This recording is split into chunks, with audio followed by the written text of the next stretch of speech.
ఈ వీడియో చూసే ముందు పార్ట్ చూసి అప్పుడు ఈ వీడియో చూడండి, మీకు పూర్తిగా అర్థమవుతుంది. నేను జానకికి ఫోన్ చేసి విషయం చెప్పాను. ఆమె రుద్రయ్య ఎక్కడ ఉన్నది తెలుసుకుంటుంది. శరణ్యకు అమ్మ రక్ష కట్టాను. అది ఉన్నంత వరకు ఆమె దాన్ని ఏమీ చెయ్యలేదు. రుద్రయ్య వచ్చే వరకు మనం ఆ పిశాచి పెట్టే హింస సహించక తప్పదు అంటుండగా వసుధ ఫోన్ మోగింది. జానకి నుండి ఫోన్ వస్తుంది. అది చూసి ఆశగా ఫోన్ లిఫ్ట్ చేసింది వసుధ. హలో జానకి, రుద్రయ్య జాడ తెలుసుకున్నావా? విషయం చెప్పావా? అవతల ఉన్నది ఎవరో కూడా అడగకుండా మాట్లాడేస్తుంది వసుధ. అమ్మా వసుధ, నేను రుద్రయ్యని. సంతోషం దుఃఖం కలిగిన స్వరంతో, మీరా మన్నించండి స్వామి, నేను జానకి అనుకొని మాట్లాడేస్తున్నాను స్వామి. ఆ పిశాచి నాకంతా తెలుసు తల్లి. నువ్వు నీ కుటుంబాన్ని తీసుకొని వెంటనే బయలుదేరి జగన్నాథపురం వచ్చేయి. నాకు తెలుసు నీకు ఇక్కడికి రావడానికి ఏమాత్రం ఇష్టం ఉండదు అని, కానీ విధి బలమైనది వసుధ. నువ్వు ఈ గడ్డపై తిరిగి కాలు పెట్టక తప్పదు. ఇప్పుడు మీరు చాలా ప్రమాదంలో ఉన్నారు. మాటలకి సమయం కాదు, బయలుదేరండి స్పష్టంగా చెప్పాడు రుద్రయ్య.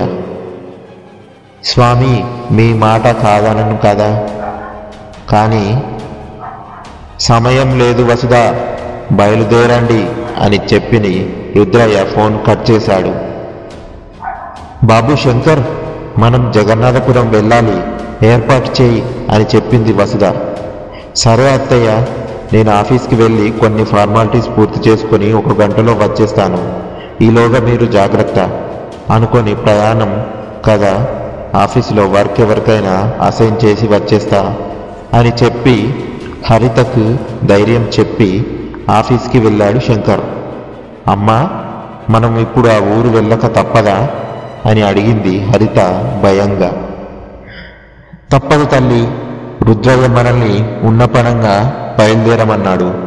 అల్లుడు గారు వచ్చేలోపు మనం శరణ్యని తీసుకొని ఇల్లుకు తాళం వేసి పక్కనున్న ఆంజనేయ స్వామి గుడికి వెళ్ళిపోదాం అని అంటుండగా భైరవి ప్రేతాత్మ వికృతంగా నవ్వుతూ గోడ మీద నుండి తలకిందులుగా దిగుతూ, ఎక్కడికి వెళ్ళేది చెల్లి?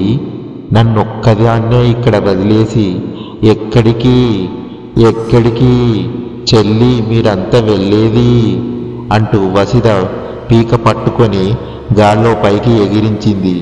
ఒక్కసారిగా జరిగని ఊహించని పరిణామానికి హరితకు గుండె ఆగిపోయినంత పనైంది. అమ్మా అమ్మా అని అరుస్తూ ఏడుస్తుంది హరిత. ఎవరే నీకు అమ్మా? ఇదా నేనా అంటూ వసుధను వదిలేసింది. వసుధ పైనుండి కింద పడింది. అమ్మా అంటూ వసుధను హత్తుకుంది హరిత. ఊపిరి వేగంగా తీసుకుంటూ హరిత, శరణ్య శరణ్య జాగ్రత్త అంటుంది వసుధ. భైరవి హరితను జుట్టు పట్టుకొని పైకి లేపి మొహంలో మొహం పెట్టి, చూడు చూడవే, నేనే నీ తల్లిని, నిన్ను కన్నదాన్ని నేను, అది కేవలం నిన్ను పెంచింది అంతే, అది ఒక దాసి సేవకురాలు అంతే అంటూ వికృతంగా నవ్వుతోంది. నువ్వు తల్లివా? తూ, ఆ మాట అనడానికి నీకు సిగ్గులేదా? నీ బ్రతికేమిటో నాకు తెలుసు. అక్కడ ఉందే ఆమె మా అమ్మ. బ్రతకంతా నా కోసం బలి చేసుకున్న ఆమె ఎక్కడ? కన్న కూతురినే కనికరం లేకుండా నీ స్వార్థం కోసం నన్ను బలి చేద్దామనుకున్నా నువ్వెక్కడ? తనే మా అమ్మ. జన్మ జన్మలకి ఆ అమ్మే మా అమ్మ అంటూ హరిత గంభీరంగా బదిలిచ్చింది. భైరవి ప్రేతాత్మ అన్న భయం కూడా లేకుండా. ఎంత మాట అన్నావే అంటూ హరితను దూరంగా విసిరికొట్టింది భైరవి. హరిత గోడకు కొట్టుకుని కింద పడిపోయింది. అయ్యో తల్లి అంటూ హరితను చేతుల్లోకి తీసుకుంది వసుధ.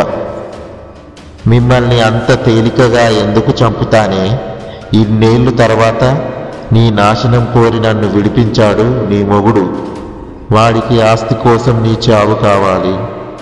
నాకు నీతో సహా ఊరందరి చావు కావాలి. ఇన్నేళ్లుగా నన్ను బంధించిన ఆ రుద్రయ్య చావు కావాలి.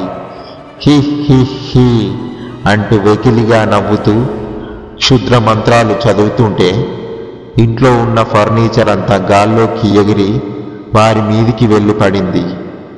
కిచెన్లోని ఉన్న చాకులు వచ్చి వసుధ, హరిత గొంతుల దాకా వెళ్ళి కింద పడిపోయాయి. హ హ హ అంటూ భీకరంగా నవ్వుతూ, మిమ్మల్ని ఇప్పుడే చంపనులే చెల్లి. అసలు నేను వచ్చింది నా నా నా మనవరాలి గురించి. మీరు విశ్రాంతి తీసుకోండే అంటూ వెకిలిగా నవ్వుతూ శరణ్య ఉన్న గదిలోకి వెడుతుంది. హరిత పైకి లేవడానికి ప్రయత్నిస్తుంది, కానీ లేవలేకపోతుంది. వంటి నిండా గాయాలతో రక్తసిక్తంగా ఉన్న ఇద్దరు పైకి లేవలేక ఆ పసిదాన్ని ఆ పిశాచి ఏమీ చేస్తుందో అన్న భయంతో వణికిపోతూ ఏడుస్తూ ఉన్నారు. ఇంతలో ఆఫీసు నుండి శంకర్ తిరిగి వచ్చాడు. అక్కడ గాయాలతో పడి ఉన్న భార్యని, అత్తను చూసి శంకర్ షాక్ అయ్యాడు.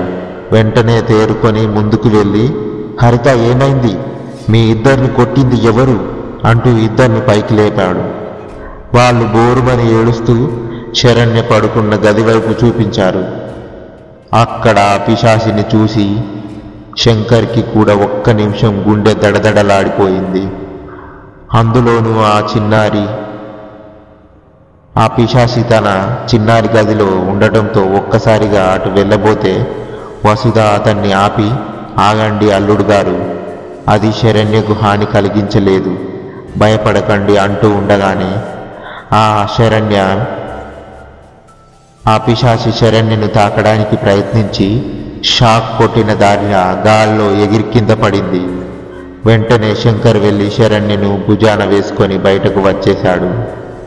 ఆ పిశాచి కోలుకొని పైకి లేచేసరికి శరణ్య తండ్రి చేతిలో ఉండేసరికి, ఓ అల్లుడు గారు వచ్చారా?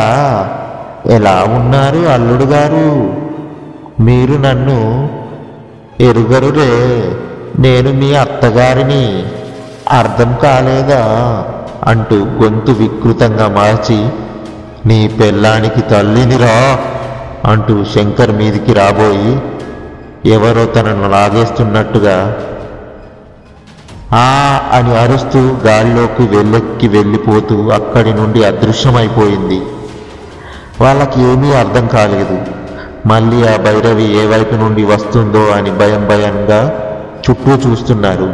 ఇంతలో ఎక్కడో పడి ఉన్న వసుధ ఫోన్ రింగ్ అవుతుంది. వాళ్ళు ఒక్కసారిగా ఉలిక్కి పడినా సర్దుకున్నారు.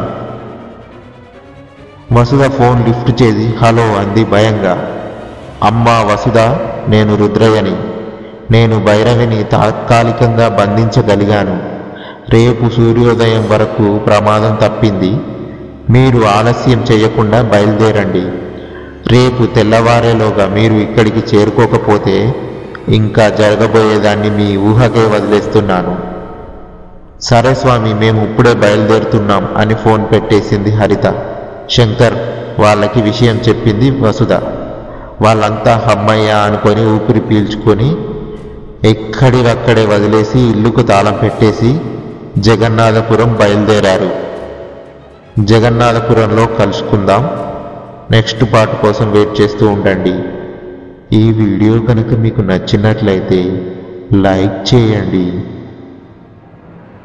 సబ్స్క్రైబ్ చేయండి. మీకు ఈ కథ ఏమనిపించిందో కామెంట్ చేయండి. నేనండి భైరవిని, సబ్స్క్రైబ్ చేసుకోండి.